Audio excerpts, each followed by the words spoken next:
All right, let's talk about the Pittsburgh Steelers. Of course, the season is almost here. Training camp just a few short days away. It's about time to see what this team is going to look like for the 2025 campaign. And we've covered the Steelers a lot, of course, this offseason. There's been a lot to cover. But there's one under the radar addition that not a lot of people are focusing on, that when you do a deep dive like we did, there's a lot to be excited about. We'll get to all that in just 1 second. But first, I'm Nick. That is Andrew. And this is Saturday Morning Inspection.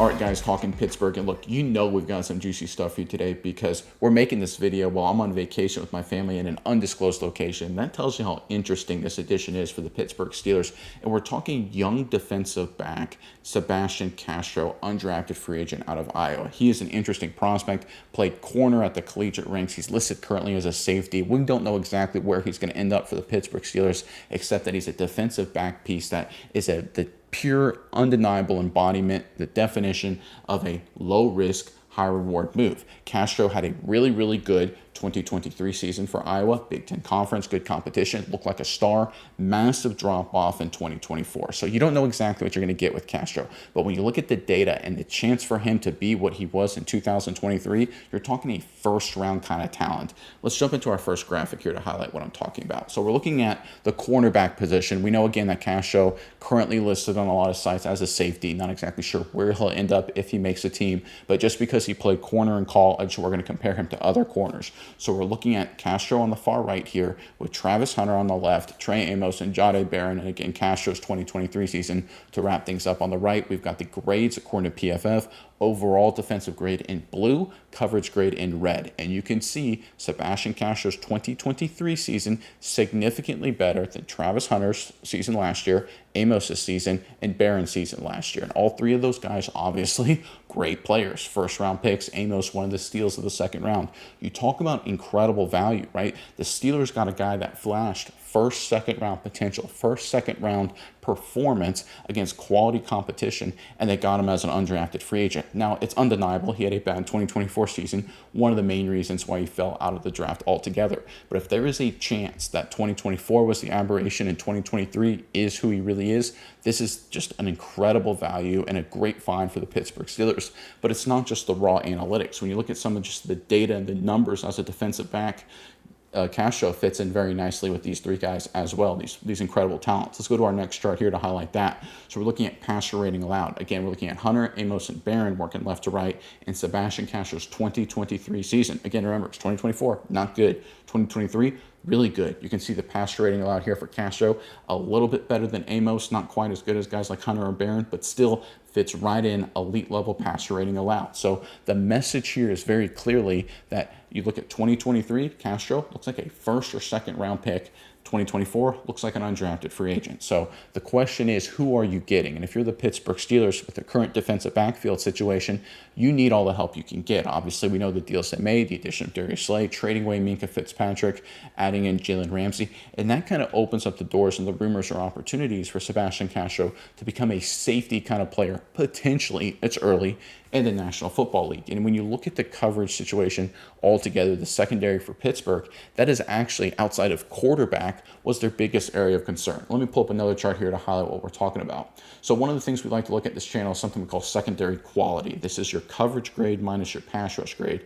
Logically, if you have a good pass rush, you would think your coverage grade would be outstanding, right? The quarterback can't throw the ball deep, doesn't have a lot of time, got to get rid of the football, you get interceptions. And you can see with teams like the Chiefs and the Eagles, the two Super Bowl teams, that's not, something that's an important factor to notice here. They both had positive secondary quality scores. The Pittsburgh Steelers had a minus 33 secondary quality. Their coverage did not get it done last year despite having a very, very good pass rush. And one of the things to really point out here, just for you Steelers fans to understand how big of a problem this was, you actually finished worse in a metric than the Cleveland Browns, right? Anytime you're worse than Cleveland in anything, that is a problem, right? And you can see on the screen in front of you there that the Steelers' secondary quality score was below Cleveland. Big time issue. That's one of the reasons why they made so many of the moves this offseason. Slay, moving off Fitzpatrick, adding in Ramsey. What does Sebastian Castro do here in this situation? Look, undrafted free agent. It's a long shot to make the team certainly contribute. That's undeniable. But the potential is there. If he is that first, second round guy we saw in 2023, the Steelers spent literally nothing, spent no draft picks, very little salary for a first/second round defensive back. You talk about a secondary altering kind of move. That would be this kind of impact. Now, look, if 2024 is who he really is, look, he doesn't make the team and you move on. It costs you an undrafted roster slot, a camp body. Not a huge loss, right? Talking about, again, incredibly low risk, incredibly high reward. We'll have to see how it all shakes out, of course. Sebastian Castro, he's got to prove when we get into practice, when we get into the preseason, how good he can be for this Pittsburgh defense. But it's clearly a position group of need. And when you have a lot of needs, when you got a problem you need to solve, sometimes it takes some of these low risk, high reward moves to push you over the edge. And Sebastian Castro, I don't know if it's this season, but certainly in the long term, now that they're, got some openings at the safety position, could be one of those guys to grow and develop to become a key contributor for Pittsburgh. All right, Miles, I'm curious what your thoughts are on all of this. But first, Steelers fans, in the comment section below, we're talking undrafted free agents, of course, when we're talking about Sebastian Castro. So that leads me with you for today's question. Who is, in your opinion, the greatest undrafted free agent in Pittsburgh Steelers history? A lot of different ways you could go here. You could go old school, new school, kind of in between. Really curious what you guys say. Again, your opinion, greatest undrafted free agent in Steelers history. Let us know in the comment section below. And while you're down there, make sure you sign up for our weekly newsletter, courtesy of the Substack platform. 100% free, doesn't cost you anything. We provide extra content. We highlight the comments of the week. A lot of interesting stuff in there. Again, 100% free. Sign up below. There's a link in the description box. But Mize, I will throw it over to you now. What are your thoughts on this latest out of Pittsburgh? Yeah, Nate, I think this guy is, like you said, you hammered it home, and I think this is still worth saying again. Very low risk move here by the Steelers. Like you said, he had a not as good. I wouldn't say he was horrible in 2024, but it was nowhere near what he was in 2023. A 66 overall grade. That's very average, maybe even a little bit below average when you look at some of the stuff he did. But Castro definitely is a player who's had some great years. 2023 was definitely elite. Even when you roll it back to 2022, he had a decent year, 76.3 overall grade, 77.5 coverage grade. Not too bad. So I think when you look at the evidence, there's more good than there was bad as far as 2024 goes. So I think this guy, at least, does he fall back a little to that 91 overall elite defensive grade of 2023? I'm not sure. Does he at least come back more to the norm?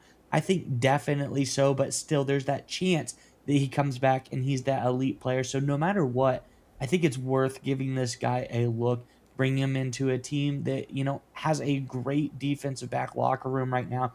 Tons of good safeties, good corners, everybody around him to help bring him up. And I think this guy could be someone that's doing really, really great stuff. So for Steelers, I think this definitely was a steal. I think this is a good pickup because this is a guy who, again, look, really great 2023, not so great 2024, but has evidence of being good in back-to-back years in 2022, 2023. I think that in itself is worth taking a look at. But also, this guy, he comes from a program that I think it's worth taking a risk on. You look at, at Iowa, what they've done in the DB department in recent history. We're just talking like the last 5 years. They've got 3 starters in the NFL. They got Amani Hooker for the Titans. They got Geno Stone, former Raven, now Bengal. And then you got Cooper DeJean, Super Bowl champion. We all know how that one worked out. So this is a team in Iowa that's really put some good DB prospects out. This isn't just like, sometimes you see teams, there's like a one-off guy that comes in. Maybe, there's no history. But when you look at Iowa, there is a recent history of producing quality defensive back talent. So I think Sebastian Castro is a really great, really interesting pickup.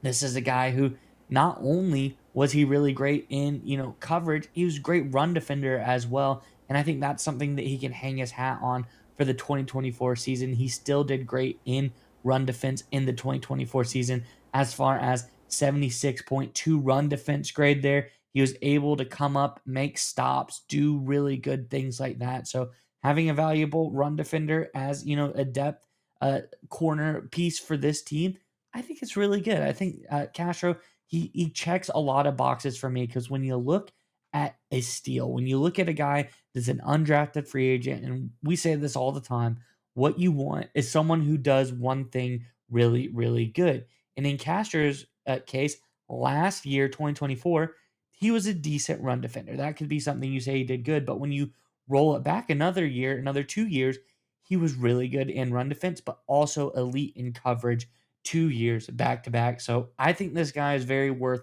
taking a look at. I think he could be a possible mega steal here for the Steelers.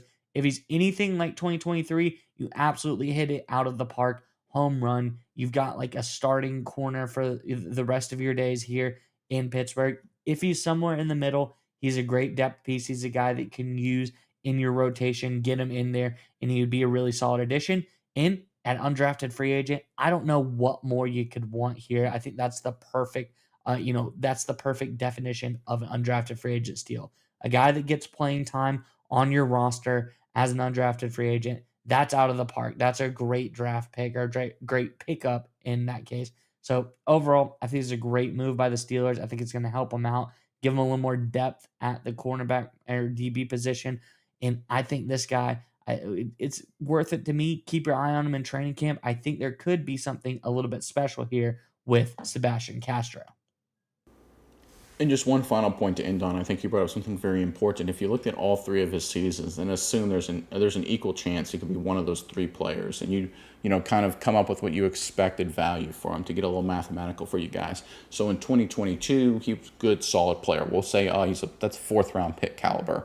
In 2023, he was a first round pick caliber, and in 2024, he was an undrafted free agent caliber. If you average all those three calibers out, you get like a fourth round pick, right? So the expected value you could logically assume for Sebastian Castro would be a fourth round pick kind of player. He went undrafted. Now look, the way that works out, of course, with what time were you a senior, were you a junior, were you a sophomore, what players you had around you, right? There's more factors in that, of course. But from a strictly high level logical perspective, the Steelers got a fourth round pick value just from a math probabilistic stance as an undrafted free agent. So again, you talk about whatever angle you want to approach here. This was an incredible value by the Steelers front office. This was a great get. Again, if it doesn't work out, undrafted free agent, can't body, who cares? But if it does work out and he's just a solid depth piece, fantastic, awesome. And there is still that chance, that non-zero chance he is a superstar first round pick corner, in which case it's one of the steals of the year. So again, great job by the Pittsburgh Steelers. And I agree with you, Miles, 100%.